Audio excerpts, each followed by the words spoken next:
Our gathering song for the month of June is We Shall Be Known. Please rise in body or in spirit.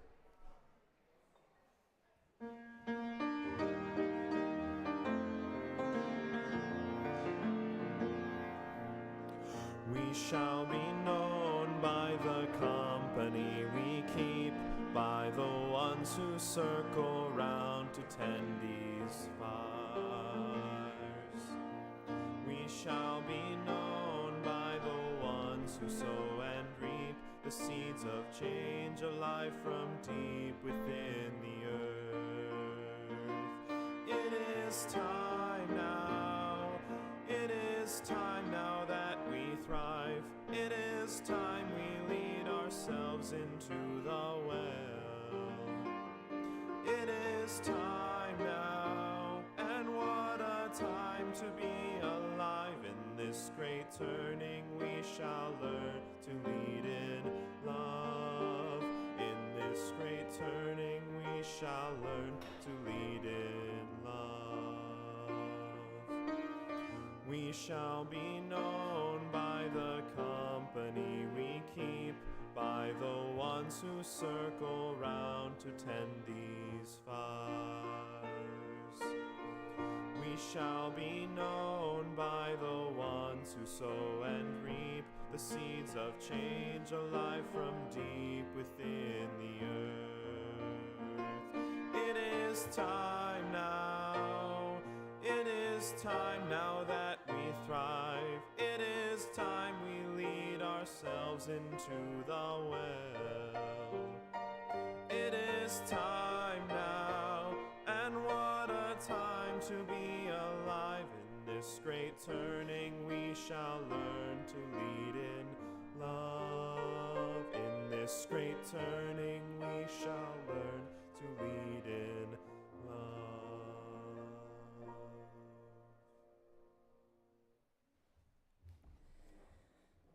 Good morning. We are called together as a community of wide-ranging beliefs in the full glory of our diversity. We take this hour as a separate time, one in which we pause to listen, one in which we raise our voices, one in which we root ourselves deeply in the wonder of this life together. Whatever you are bringing with you this morning, you are welcome. You belong. We are a congregation of many ages, many genders, many races, many sexual identities, many abilities, and our radical welcome is embodied in all of us. I'm Kezia Walker-Cecil, a worship associate, and my pronouns are she and they.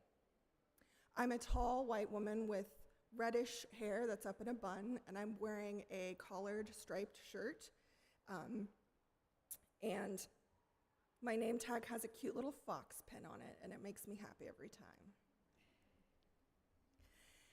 Today, it is a glorious June day outside, absolutely beautiful, and we appreciate that both as we come in and also through the walls of our sanctuary. This morning, we start with gratitude for the Kickapoo, the Iowa, the Sauk, the Meskwaki, and the Oceti-Shakawan nations who have long cared for this land, and we work for justice to heal its theft from those nations.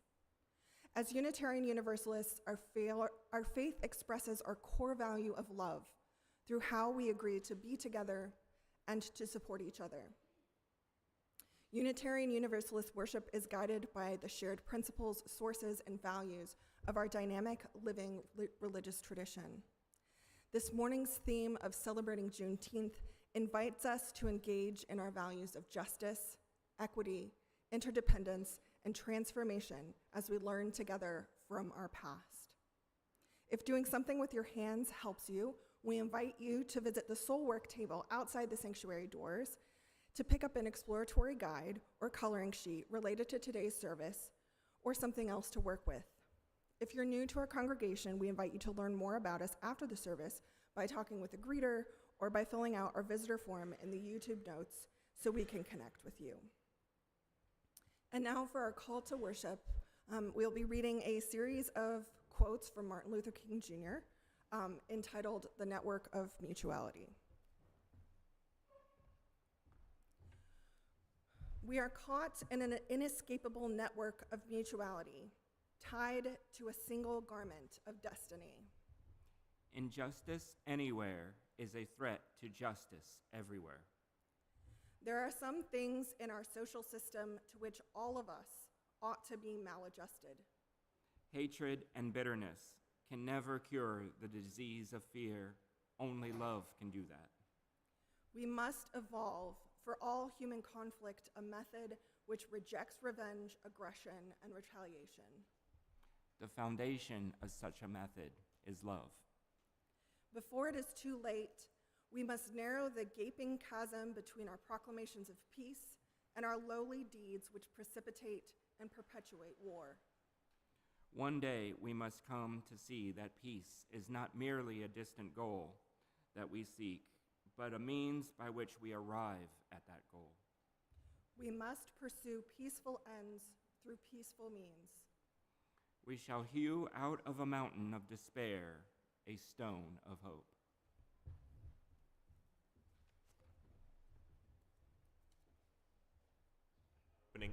Our opening hymn for this morning is This Joy. Please rise in body or in spirit.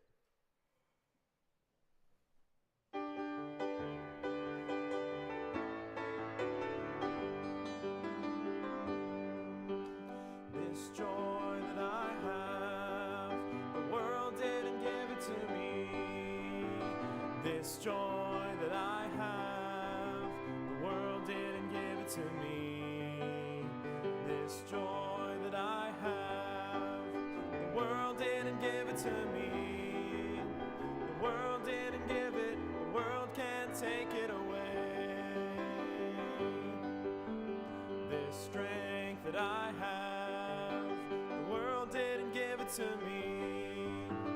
This strength that I have, the world didn't give it to me. This strength that I have, the world didn't give it to me.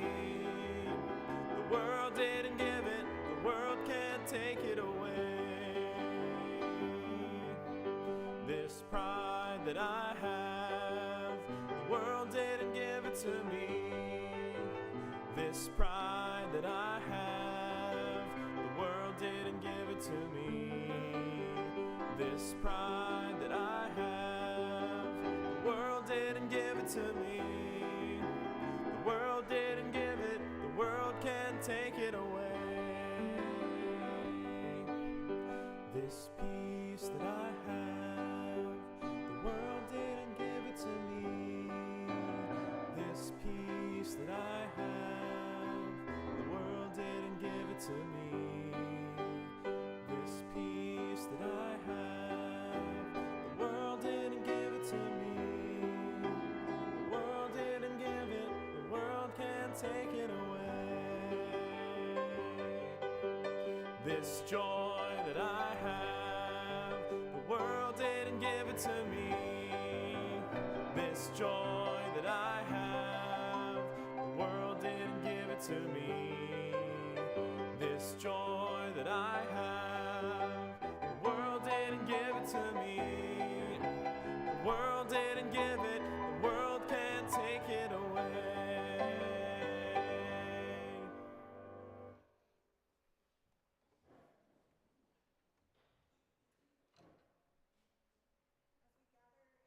Spirit of unity and understanding, let us light this chalice, a symbol of our shared faith and principles. In its gentle glow, we find the warmth of compassion and the light of truth. The flaming chalice symbolizes the illuminating power of community, the enduring flame of hope, and the unyielding commitment to justice and equality.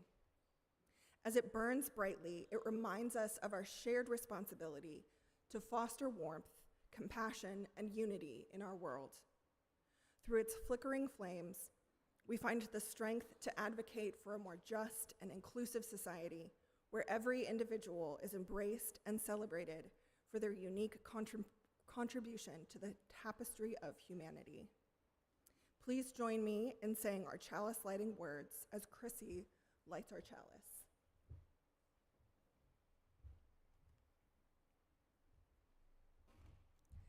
Life is a gift for which we are grateful. We gather in community to celebrate the wonder and mystery of this great gift. So let us now kindle the flame of our liberal religious heritage and renew our covenant of mutual love and care. Love is our doctrine, the quest for truth is our sacrament, and service is our prayer. To dwell together in peace, to seek knowledge in freedom, and to serve those in need. This we promise, this we covenant with life and one another. We also light a candle for justice and healing as a reminder of our interdependence with Earth and with all members of the global community, especially the most vulnerable. Let us reflect on those who are in need of healing, whether it be physical, emotional, or spiritual. May they find comfort and solace in the knowledge that they are not alone and that this community holds them in our hearts. We also acknowledge the injustices that persist in our world. May this candle inspire us to work tirelessly for equity, to stand up against discrimination, and to be agents of positive change. In the light of this chalice and the flame of justice and healing, may we find the strength and inspiration to make a difference in our own lives and in the lives of others.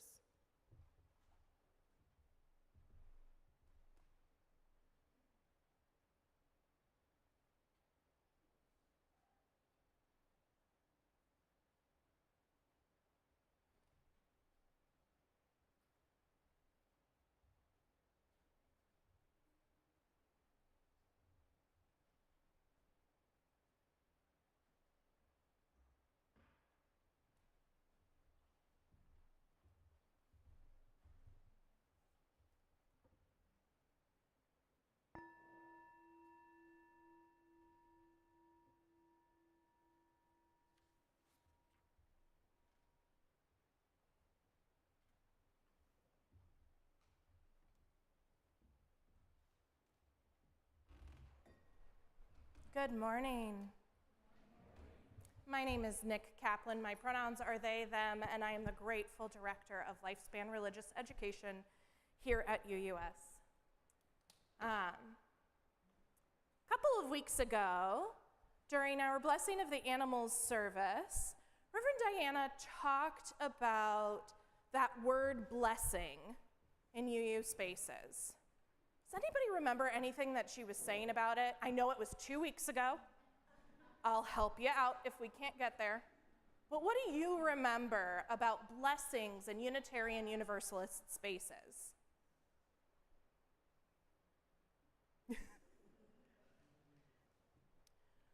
As Unitarian Universalists, we believe a lot of different things as far as our existence here on earth, right?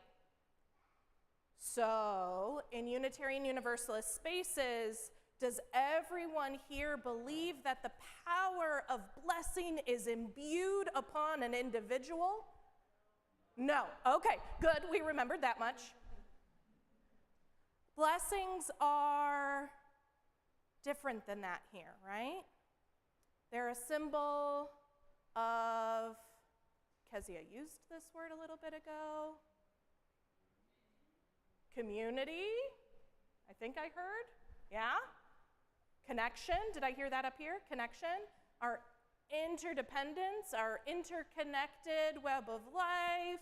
They are an acknowledgement of those ties between us, right?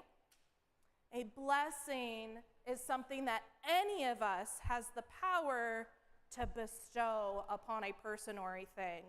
Sometimes a blessing is an acknowledgement of the beauty and power that we are seeing in someone else. We have, at the front of our building, something that looks an awful lot like this. But if you've noticed, it's not quite a black flag anymore out there. It's a little more gray, right? It's faded because it's doing a lot of hard work out there. The wind, especially this week, the storms that we had, the bright sunshine, those are the kind of work that our flag is going through out there. It's fading, it's becoming tattered. It needs a refresh. We're a lot like that too. There's a lot of hard work that we do. You might come here for your refresh. You might go spend time in your garden for a refresh. You might spend time with friends or family, receiving the blessings that all of those people and places have to offer. Before this flag goes out and gets hung up today, we are going to share our blessings with it. Yes, thank you. Thank you, Mary Catherine. So, my blessing that I would like to give to this flag is this. May you help everyone who sees you know that there is still work to be done. Would anybody else like to come and bless our flag? All right, go ahead. We don't have time for everyone to come up, but if you have a blessing in mind you would like to bestow on our flag before it goes and gets hung up, yeah. You can put your hand on it, you can put your hand, some people do blessings like this, however you would like to give it a blessing. We've got a silent blessing, I can't repeat that. Do you have a blessing you would like to give? Do you want to say it or do you want to think it? Okay, what's your blessing?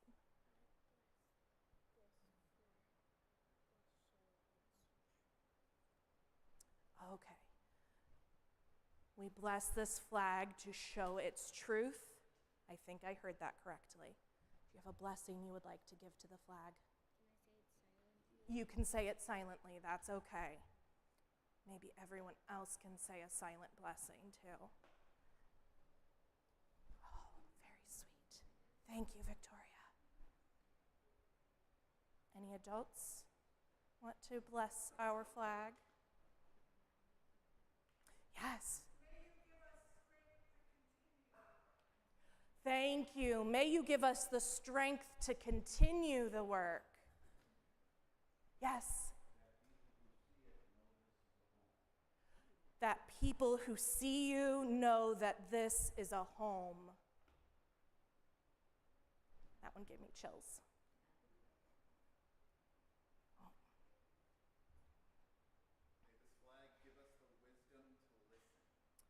May this flag give us the wisdom to listen. Thank you all. Those of you who came up to bless the flag, those of you who thought blessings in your mind, who felt blessings in your heart, thank you.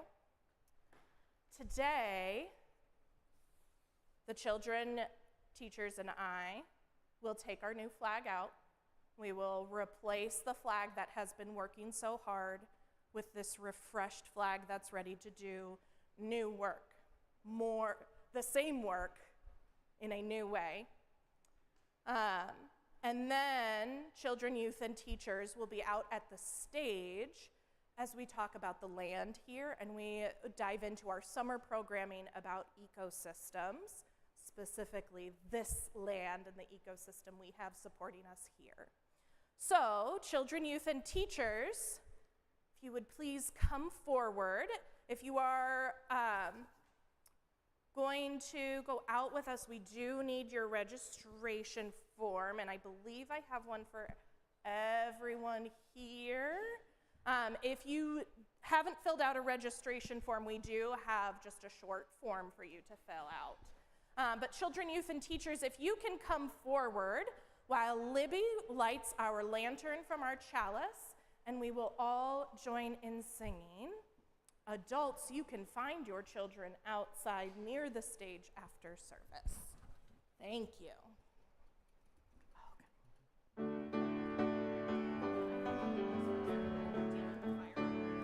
Be open for something wonderful to happen. Be open to the possibility. Be open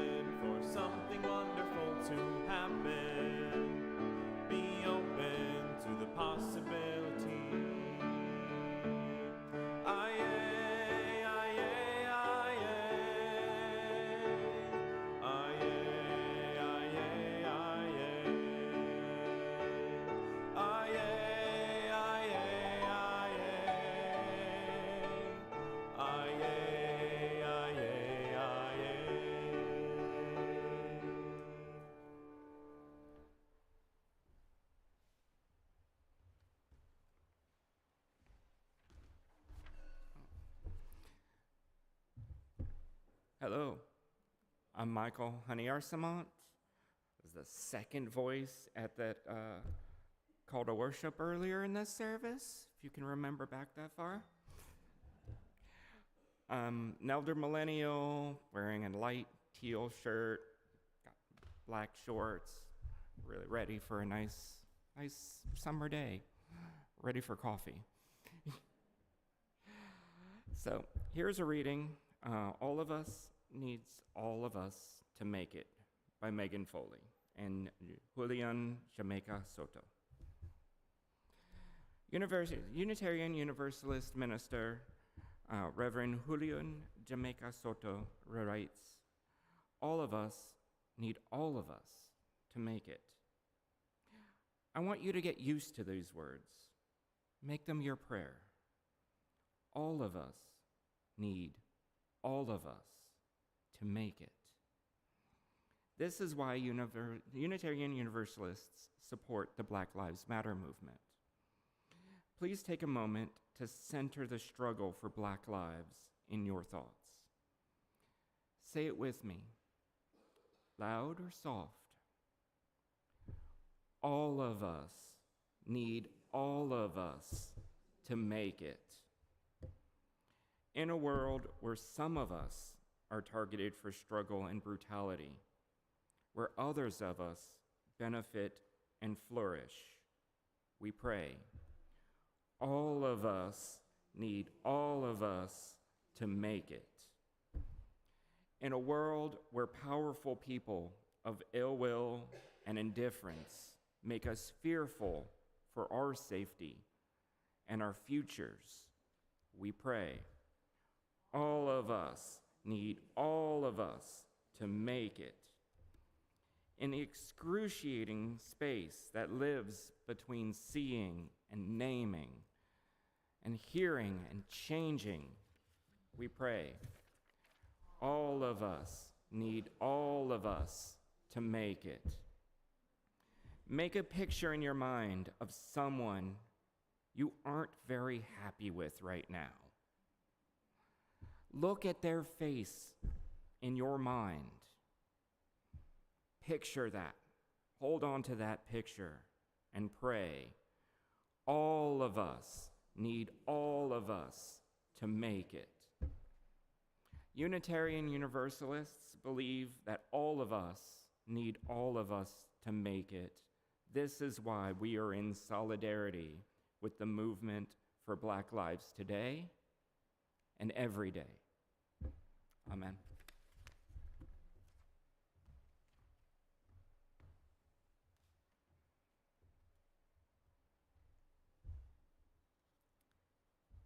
I wanted that reading to go before joys and sorrows because I think it is so fitting. It fits so well with the meaning of this particular ritual. Every Sunday, we bring our joy, our pain, our anger, our worries, our gladness, and our grief into our worship together. We bring them into worship so that we do not need to carry them alone. Together, we amplify our joys, and together, we make space for sorrow. Whatever you are carrying today, we invite you to come forward and take a stone. Let it hold all that you hold. And we invite you to place your stone into this water, that we may all hold it together. Sharing joys and sorrows together in this ritual reminds us that life often holds both joy and sorrow in the same moments, and that we must create a community that holds both in equal reverence. For those who would like to share their joys and sorrows in conversation in a smaller venue, the Pastoral Care Associates will be leading a Compassionate Connection circle in the Walnut Room immediately following today's worship service. These circles, which happen on the second and fourth Sundays, are opportunities for us to share with and support each other in our lives' journeys. If you are participating elsewhere, you may wish to meditatively hold a stone, wash your hands, or meditate on an object near you. And now, if you are in the sanctuary and feel called to do so, please come forward, take a stone from the basket, and place your stone in the water as we sing together.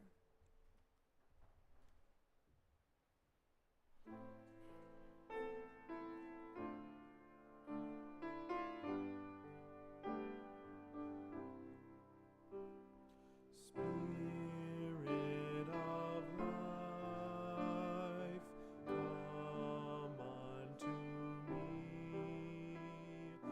Sing in my heart all the stirrings of compassion. Blow in the wind, rise in the sea, move in the hand, giving life the shape of justice. Roots hold me close, wings set me free. Spirit of life, come to me, come to me. Spirit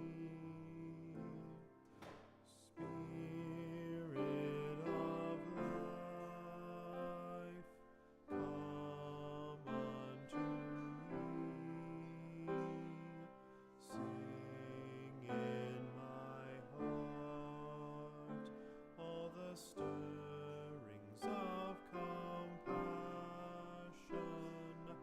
Blow in the wind, rise in the sea, move in the hand, giving life the shape of justice.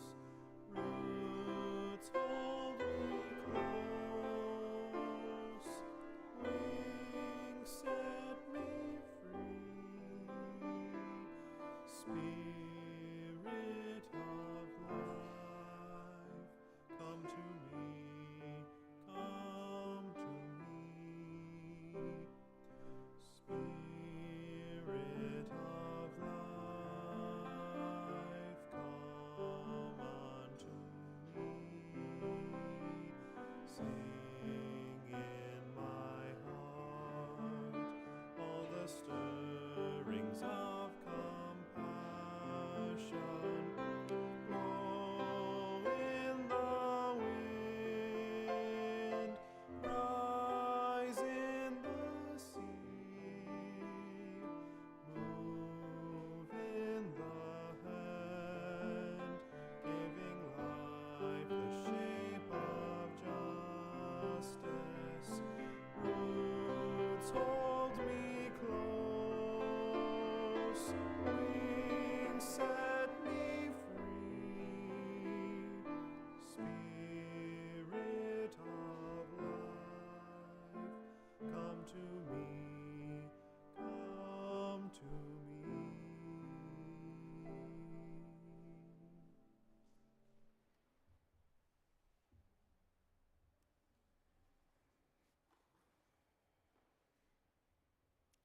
Thank you so much for sharing in this ritual.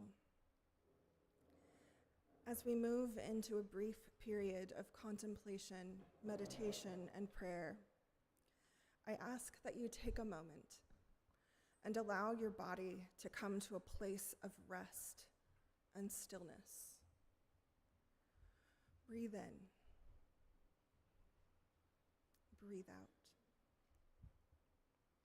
We breathe with each other, with the trees and grasses that surround our sanctuary, with the deer and the red-winged blackbirds and the earthworms and the beetles.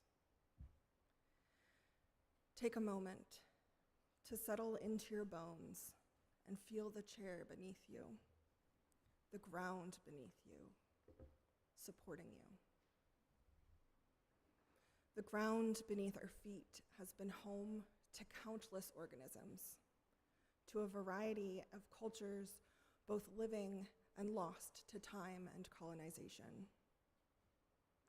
As we breathe together on this day, we honor all those who have trod this land, those who were born to it, those who traveled through it, those who have found in it a new home over the centuries. As we ground ourselves in this moment, may we feel grounded by our connection to this earth and to the wide arc of human history. And as we move on from this quiet moment, may we carry in our bodies this interconnection, and may it inspire us to gentleness, to compassion, and to justice. Amen.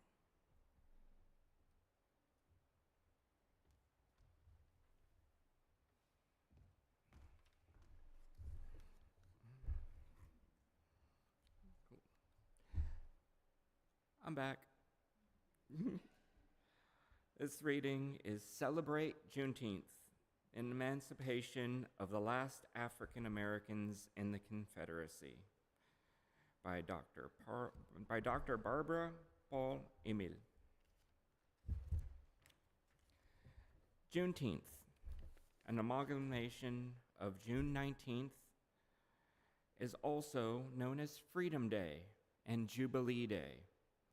It commemorates the arrival of Major General Gordon Granger to Galveston, Texas on June 19, 1865, ahead of thousands of Union troops, where he read Federal Order No. 3, declaring that the war had ended and that all previously enslaved people were free. Quote, "The people of Texas are informed that in accordance with the proclamation of the Executive of the United States, all slaves are free. This involves an absolute equality of personal rights and rights of property between former masters and slaves. The connection heretofore existing between them becomes that of employer and hired labor. The free men are advised to remain quietly at their present homes and work for wages. They are informed that they will not be allowed to collect at military posts and that they will not be supported in idleness either there or elsewhere." What is interesting about this announcement is that it is being made 2.5 years after Abraham Lincoln Emancipation Proclamation, which had become effective on January 1st, 1863. Why did this federal proclamation take so long to take effect in Texas? Several reasons for this late pronouncement have been offered. Some believe that the federal government did not have the power to enforce the proclamation, especially over recalcitrant rebel states, hence the delay. Others believe that the news of the emancipation was deliberately withheld from the black population by slave owners, so they might have a little more profit from the cotton crops. Whatever the reason, African Americans labored in slavery in Texas for 2.5 years after national emancipation was declared. The general's announcement produced shock, followed by jubilation on the part of the newly freed slaves. The freed men and women wanted to leave the plantations to escape from servitude. They did not know where to go. Indeed, they had nowhere to go. Some were shot and killed as they endeavored to head north. Others tried to escape to neighboring states. Whatever the cost, freedom had come, and there was no looking back. At first, because of segregation, there was much difficulty in finding parks for the yearly celebrations. Former masters forbade the use of public parks and even interrupted private celebrations on church grounds, demanding that the celebrants return to work.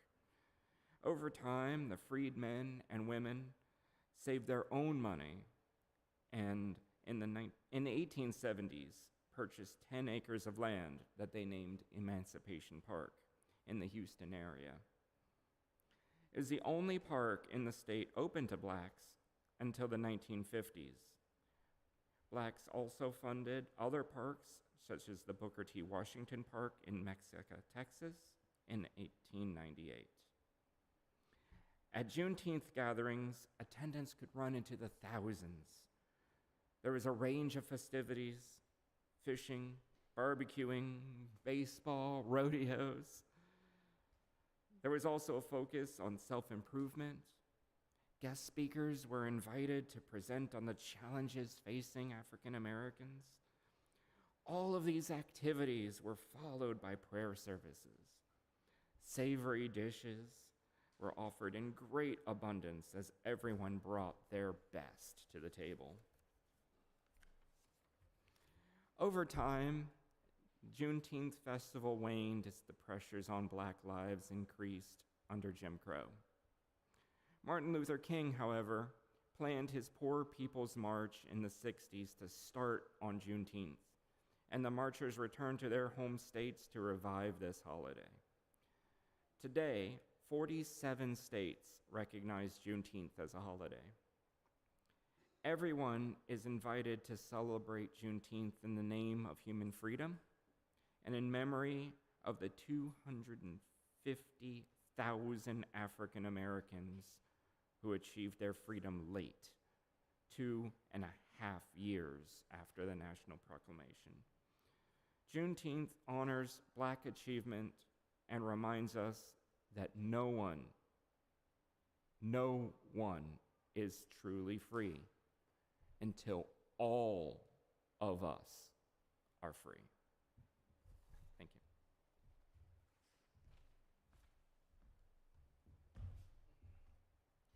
That essay was written by the first African American tenured professor at Bentley in June of 2020, a year before Congress and President Joe Biden declared Juneteenth as a national holiday by the Juneteenth National Independence Day Act. So it's more than 47 states now, but it was 47 states at the time that had recognized Juneteenth. Okay. Some of you might be looking at me and wondering, why is Kezia up there to talk today? Is she like secretly Texan or something? What's her connection with Juneteenth? Well, spoiler alert, I'm not Texan in any way. I didn't grow up as part of a community that marked June 19th as Emancipation Day or Jubilee or Juneteenth or anything like that. In fact, I don't think I'd ever heard of Juneteenth as a celebration until shortly before it became an official federal holiday in 2021.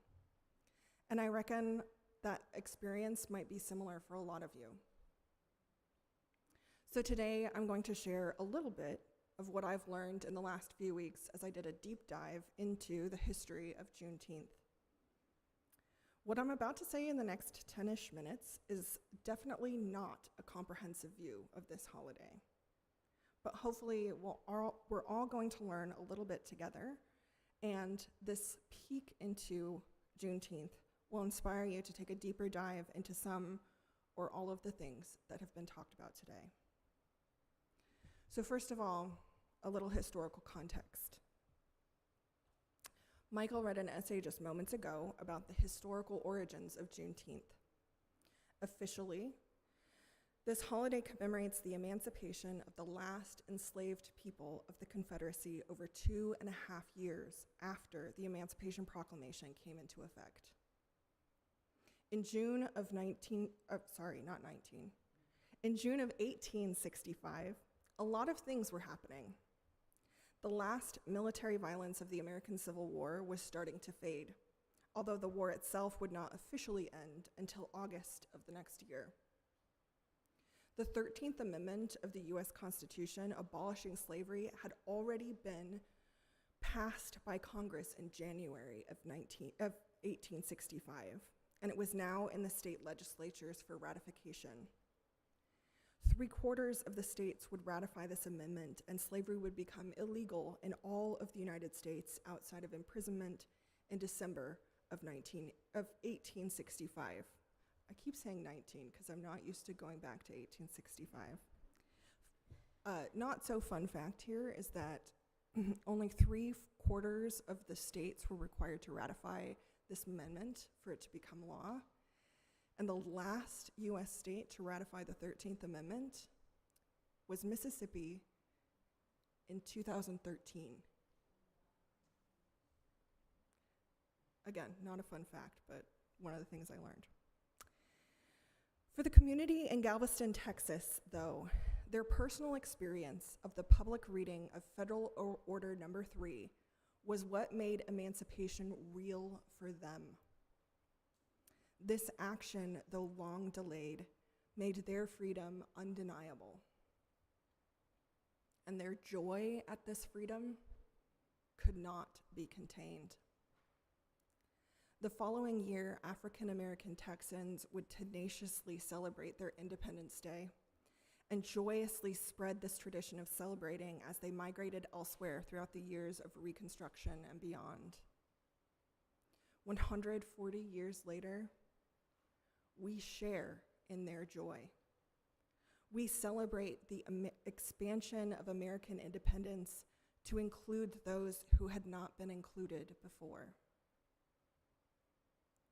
Many other communities of formerly enslaved and freeborn African Americans held similar celebrations to Juneteenth, celebrating and commemorating the end to slavery.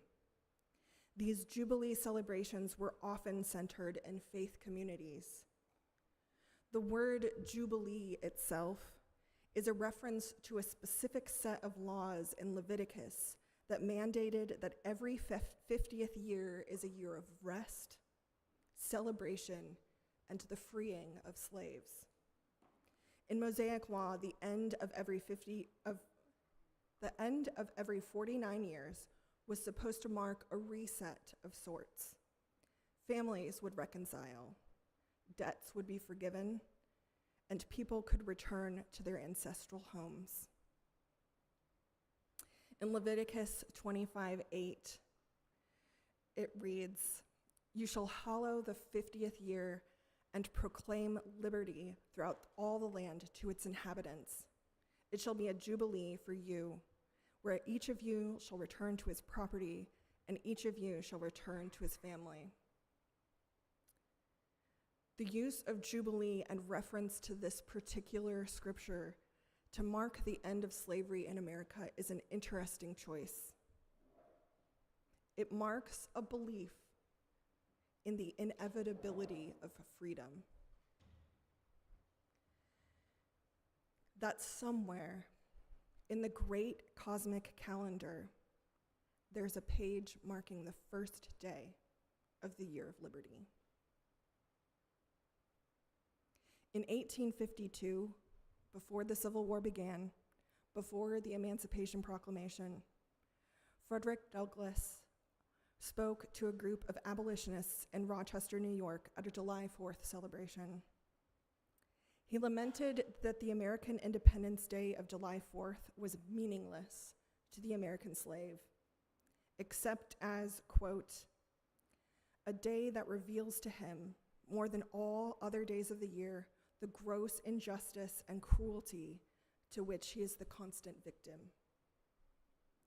And yet, after bemoaning the meaninglessness of American Independence Day for the American slave, Douglass concludes this same speech by saying, "I do not despair of this country. There are forces in operation which must inevitably work the downfall of slavery. The doom of slavery is certain. I therefore leave off where I began, with hope." In June of 1866, 14 years after Douglass's speech, Americans in Galveston, Texas, established a new tradition, a second American Day of Independence to mark the fulfillment of Douglass's hope, the end of slavery. 140 years later, we will celebrate the Juneteenth National Independence Day for the 6th time officially as a nation. And it's hard to say what or how we should feel about that. On the one hand, we are collectively acknowledging a super important historical moment, the ending of the American slave trade and a legal and economic system based on human oppression and cruelty. On the other hand, we also need to acknowledge that racial equality in the United States still has a long, long way to go to reach the promise of the ideals of American independence. In a beautiful essay about Juneteenth in the Texas Monthly magazine, activist, author, and history professor Peniel Joseph points out that the establishment of Juneteenth as a national holiday was in many ways a reaction to the violent death of George Floyd in May of 2020. The ugly truth of Floyd's murder showed that blatant disregard for the worth and dignity of Black lives was and still is an American problem. And Juneteenth as a holiday marks this complex relationship that the US holds with the ideas and the ideals of freedom. Joseph writes, "Though we should not gloss over the ugliest truths, progress is also real and should be celebrated. One of Juneteenth's most important lessons is that history is about not just the country's triumphs, but more often the relentless struggle necessary to achieve a more perfect union." We often quote Martin Luther King's belief that the arc of the moral universe is long, but it bends towards justice. This was not a passive belief. It was paired with King's active work towards the abolition of unjust laws. In his letter from Birmingham jail, King wrote, "Any law that uplifts human personality is just. Any law that degrades human personality is unjust. All segregation statutes are unjust because segregation distorts the soul and damages the personality." This letter encouraged King's fellow clergymen to not ignore the festering rot of inequality and racism inherent to American culture and government, but to name the inequities and to name the inconsistencies and to find ways to change them. This pursuit of justice, this acknowledgement of the inherent worth and dignity of every human person, this willingness to go through the growing pains of transformation into a more just, more equitable world, these are all just as needed and as crucial today as they were when Frederick Douglass called for them in 1852, when Martin Luther King wrote about them from his jail cell in 1963, and when Peniel Joseph called for a more perfect union in 2023. So as we acknowledge Juneteenth this year, let us recognize both the triumphs and the struggles. Let us not flinch away from the ugly parts of history, but learn from them. Let us read and listen to the stories of Black Americans and learn from their perspectives. Let us remember the stories of Black Americans like Frederick Douglass, who endured slavery, escaped, and fought for a better America for all its people for the rest of his life. Let us celebrate the music of Florence Price, the first African-American woman to have her music performed by a major orchestra, and the composer that wrote several of the pieces that Xinghui has played for us today. Let us celebrate Black authors and teachers like Dr. Paul Emile, Dr. Joseph, and Dr. King, whose works we have read parts of today. And let us hope, with Sam Cooke, that a change is gonna come as we work towards a more just and equitable world together.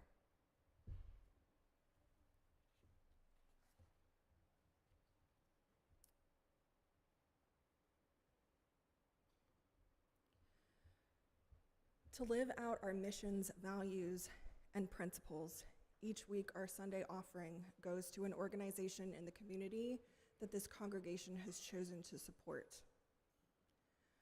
Our community partner agency this month is Inside Out Reentry Community, and I am delighted that we get to hear from them today about their work. Executive Director Michelle Heinz is here to tell us about their work.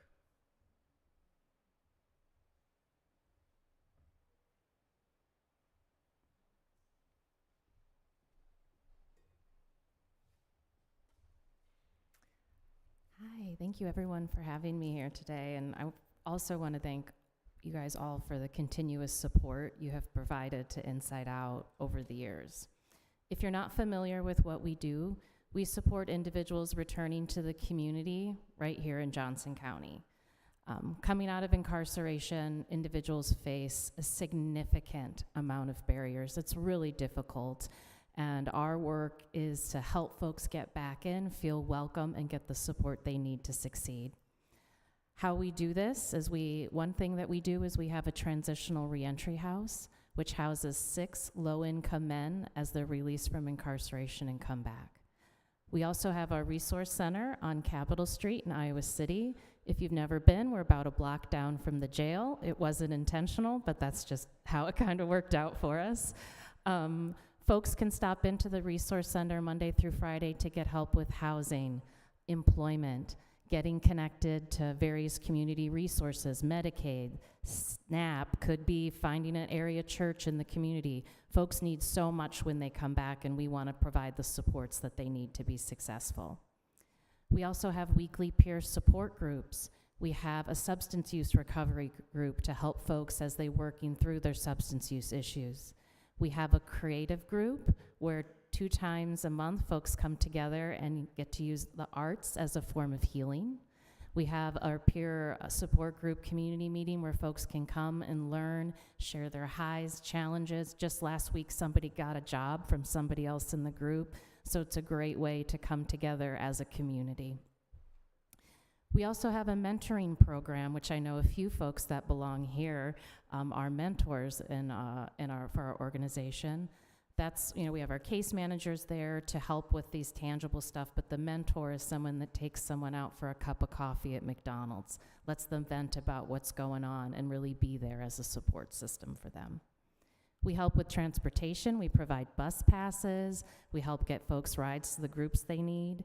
Do a various life skills supports, so we have renters education program, financial literacy programs. We have an acceptance commitment training group that runs twice a year.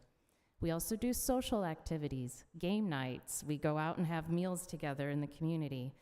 And thanks to a wonderful group of volunteers, we do a significant amount of correspondence to folks before they're released from prison and jail to help them connect and do some reentry planning.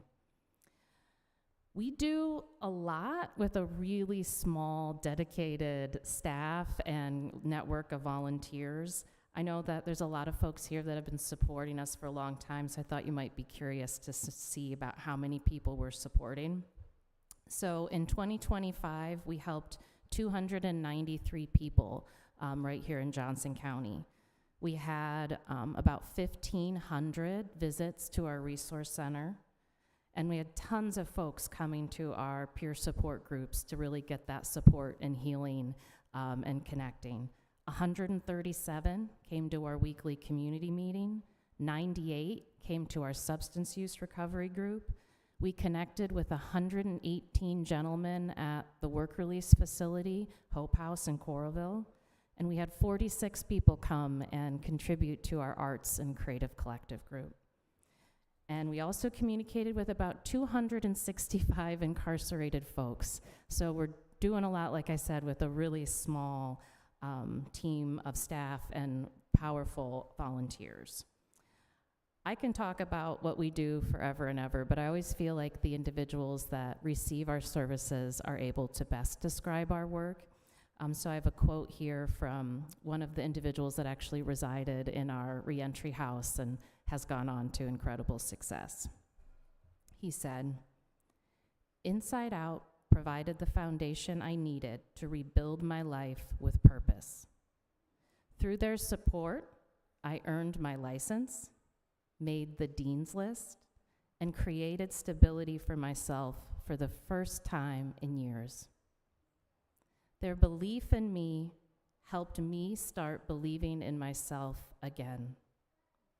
I'm proud of how far I've come and grateful for the opportunity they gave me to move forward. As an organization, our ultimate goal is for individuals to come out of incarceration and stay in our community. You know, there are neighbors, there are coworkers, there are family members, there are folks living right here, and we want to provide them with all of the opportunities they need to be successful and stay here, because our community is strongest when we're all together. If anyone is interested in getting involved with Inside Out, right now we are looking for volunteers, particularly folks to volunteer in our resource center, which I said is a Monday through kind of Friday volunteer opportunity. And we really need male mentors. Right now we have a wait list of individuals wanting a mentor. However, we do not have enough mentors to pair with those individuals. So if anyone is interested, please talk with me. I would love to connect you with more information there. Thank you all so much for having me, and appreciate, again, all of the support you guys have provided to those returning to the community after incarceration over the years. Thank you.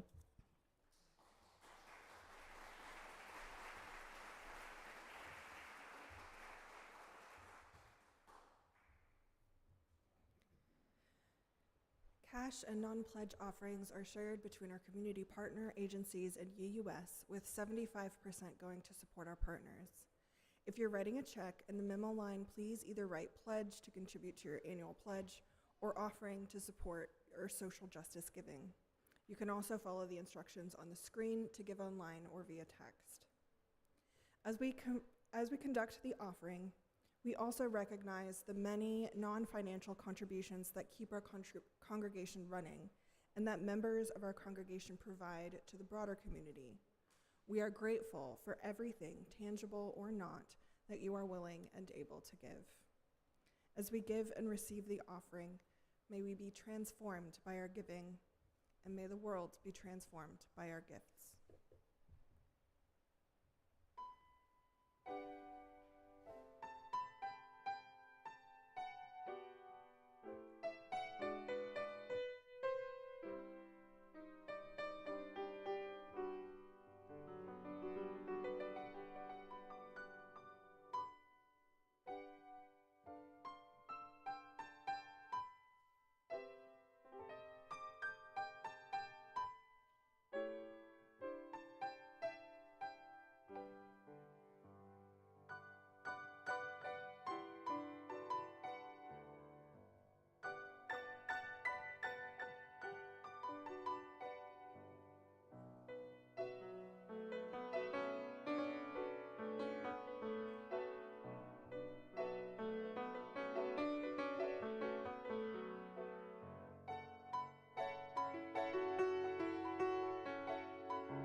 May what has been shared today help us more fully affirm our interconnection and live into love and justice. After the service, we usually gather in the fellowship hall, but we're not going to do that today, and I'll tell you why at the end of this section, just so you have all the instructions in one place. We also have, after the service, the Pastoral Care Associates will be leading a Compassionate Connection circle in the Walnut Room, which is over in our RE Commons, and that will be taking place after today's worship service. My invitation to you today is to participate this week in some local Juneteenth celebrations. Here in Iowa City on Friday, June 19th, there will be a Juneteenth celebration starting at 5 p.m. at Dream City. It also will be the conclusion of our Iowa Freedom School, so it will be a celebration of that as well. In Cedar Rapids, the African American History Museum is hosting a Juneteenth celebration on Saturday, June 20th from noon until 6. All of the programming that the African American History Museum has is amazing, and I've been astounded every time I've gone there. So if you're interested in local Juneteenth stuff, that's what there is. And now, what are we doing after the service? We're not going to the fellowship hall. Oh no. We are going to be doing a congregational photo shoot. So, instead of directing you to the fellowship hall for refreshments, I am going to direct you towards the patio. Everyone is welcome and encouraged to be in these photos, which will be used as a gift to Madison, to Reverend Diana, and maybe others. Good photos of us will help us with historic records and may also be used in other ways, like on the website and by congregational teams. Susan Salterberg will be directing you and taking the photos with the help of Phil Beck, Kara Beauchamp, Dan Gall, Jeff Wahlberg, and the hospitality team for today. Look for and listen to them as we hopefully quickly and efficiently get these photos. We want all members, friends, and guests who feel comfortable to be in the photo.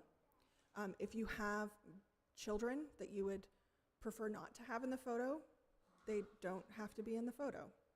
And then the fellowship hall will immediately open after the photo shoot, and we do have coffee and treats there, but we're just gonna do the pictures first. Okay, that was a lot of announcement stuff, but we are gonna end with our closing hymn. Our closing hymn is number 1024, When the Spirit Says Do. Please rise in body or in spirit.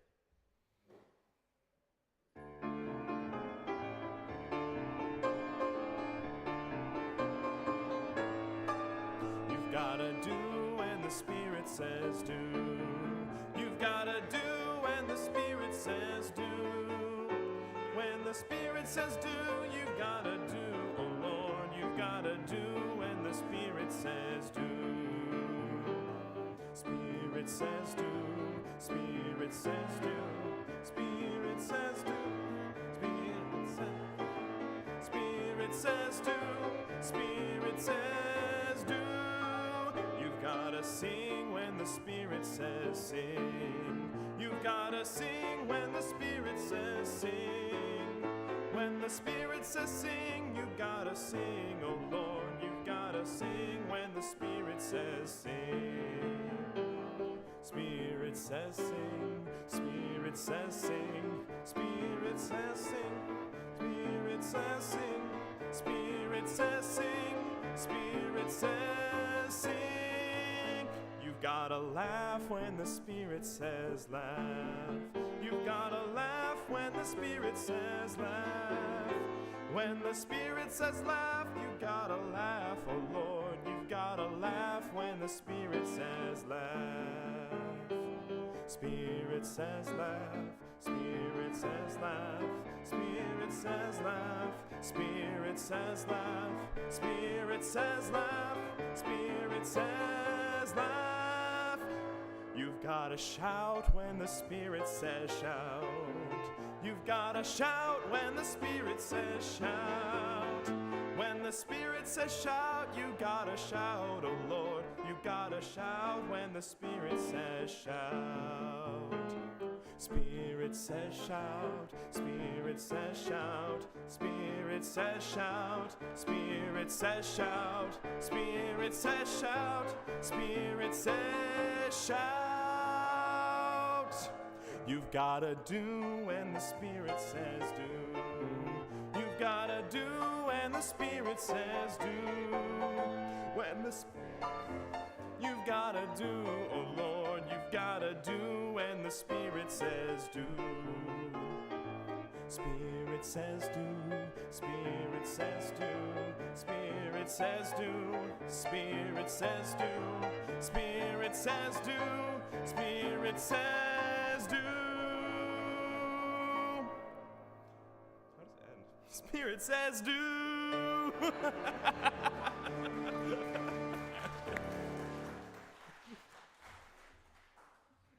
I thought we were just going to leave it unresolved. And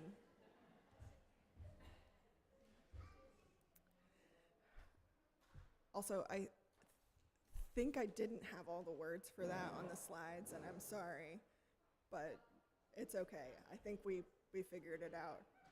We figured out laughing and shouting and dancing. I don't remember what else was in there, but okay.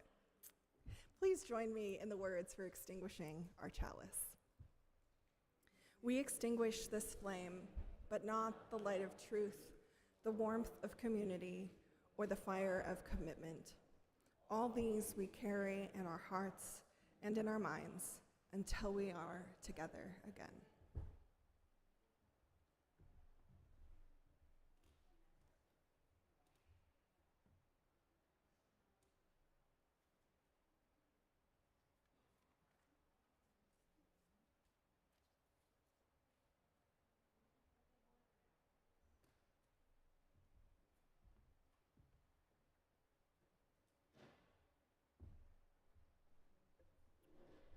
For our closing words, I will share with you the last paragraph of Martin Luther King's letter from Birmingham jail.